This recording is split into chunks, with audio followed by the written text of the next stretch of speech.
When it comes to the NBA's trade deadline, some teams are more open for business than others, with the fate of the entire league resting in the hands of a select few teams who must decide on a direction. And when it comes to the NBA's 2023 deadline, no team has more power to reshape both the league and their own future than the Toronto Raptors.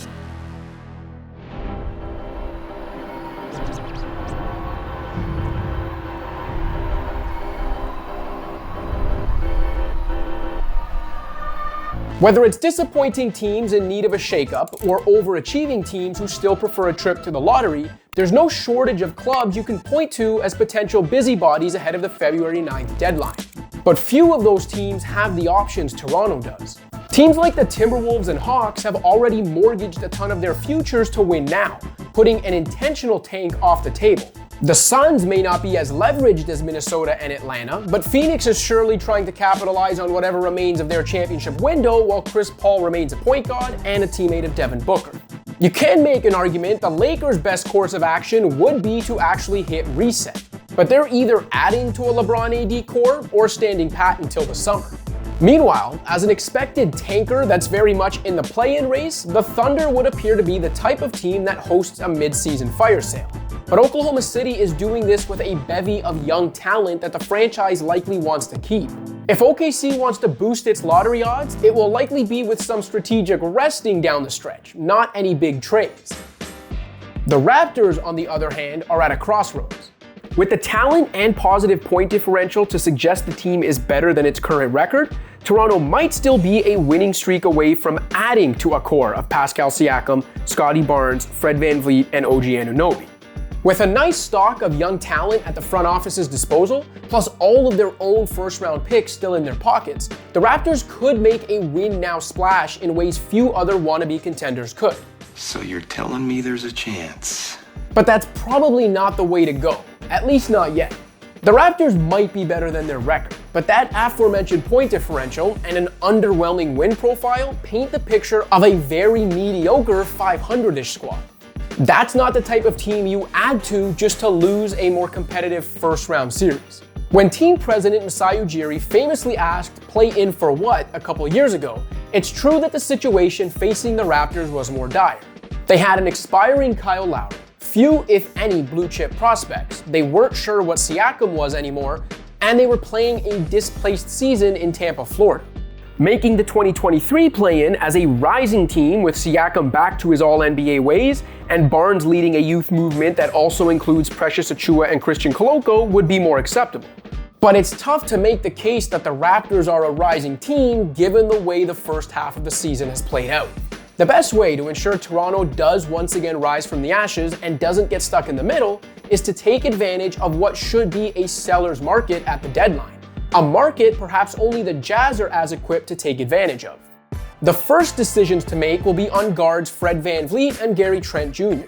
VanVleet's a 2022 All-Star whose shooting and production have waned as nagging injuries have taken their toll on the undersized but overworked guard. A healthy VanVleet can still have All-Star level impact, but he can hit free agency this summer, and the Raptors have to decide whether they believe VanVleet's play and durability can live up to what could be a 9-figure contract that takes him into his early 30s. If they don't, then VanVleet should be moved ahead of the deadline, before the risk of losing him for nothing in free agency arises. Same goes for Trent, a 24-year-old gunner whose shot creation and three-point shooting provide relief for a Raptors team starved for half-court offense. Trent has earned a significant raise on the roughly $17.5 million he's due this season, but will his future impact match his next contract? And would potential trade returns for the shooting guard diminish once he's on a bigger deal? It makes sense to move at least one of Trent or VanVleet for draft capital and young talent, while also sussing out potential returns for less valuable veterans like Chris Boucher and Thaddeus Young. But the biggest domino to fall might be OG Anonobi. If the Raptors were sniffing legitimate contention within the next season and a half, then keeping Anonobi, one of the league's premier 3-and-D players, would make sense, given the surplus value the forward provides on his team-friendly contract. But given where Toronto finds itself in the team-building cycle, and the fact Anonobi may command max money in the summer of 2024, the Raptors would be better off selling high on OG now. It's time to go! The The 25-year-old's two-way impact could help swing the next 2 title races.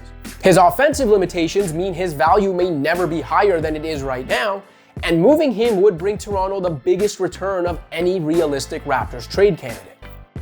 The nuclear option for the Raptors would be trading Siakam, but I would advise against trading a 28-year-old all-NBA caliber two-way star who's still under contract for another season. In trading multiple of Anonobi, Trent, and/or Van Vleet, the Raptors can likely boost their 2023 lottery odds and recoup enough picks and youth to better build around Siakam and Barnes. If they strike absolute gold on lottery night and end up with a Victor Wembanyama or Scoot Henderson in the draft, they could always revisit a Siakam trade in the summer to go all in on a rebuild centered around Barnes and that transcendent 2023 pick. In the more likely scenario that the Raps land a good but not great lottery pick, they can use the draft and asset capital their deadline deals brought them to make the kind of move that helps build an immediate contender in the overlap between Siakam's late prime and Barnes' early prime. Look, the Raptors' 2022-23 season hasn't gone the way anyone involved with the team envisioned, but how Toronto handles the days leading up to the trade deadline looms large. If managed correctly, the Raptors can both fuel their rise back to the top while making or breaking the fortunes of current contenders. If they stand pat though, don't be surprised to see them facing the same dilemma a year from now. Thanks for watching. If you liked this video and want to see more content like this, be sure to hit that subscribe button.